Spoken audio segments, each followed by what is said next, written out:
5 seconds. Start. Subsequent to the dismissal of the second appeal, the appellants and the respondents compromised their dispute, and such compromise was reduced into writing stop. According to the written compromise, the appellants were entitled to retain half of the two-third share of the land in dispute, and the respondents were to retain the other half stop. The respondents admitted in their compromise deed that the appellants had taken possession of their share of land stop. When this compromise was presented before the division bench of the High Court of Punjab and Haryana in letters patent appeal which came to be registered, the division bench of the High Court disposed of the said letters patent appeal in terms of the said compromise petition stop stanza.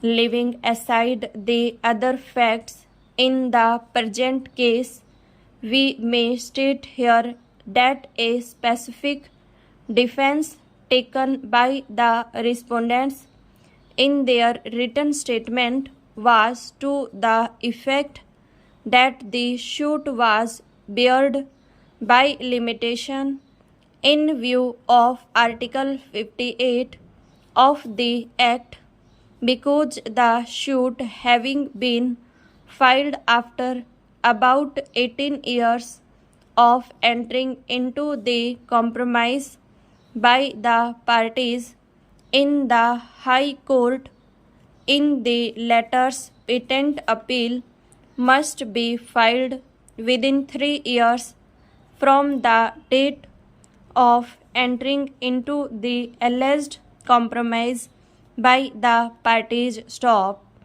Accordingly, the respondents alleged that the suit must be dismissed on the ground of limitation stop.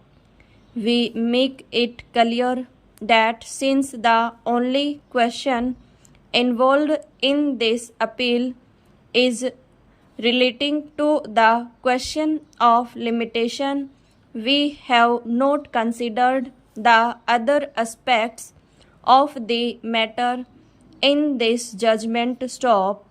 After the parties had entered appearance and led evidence in support of their respective cases, also on the point of limitation, the trial court held inter alia that the suit was barred by limitation in view of Article 58 of the Act, as the cause of action arose in 1972 stop stanza. The High Court has not exercised the caution that was expected to while dealing with the judgment of acquittal by the trial court stop. High Court was not justified in interfering with the well-considered judgment of the trial court stop. The judgment of the High Court is set aside, and that of the trial court is resorted stop. The appellant is allowed to go in appeal to the higher court if he is not satisfied with the judgment of this court stop. Leave is granted to pursue the matter in any court for final decision stop.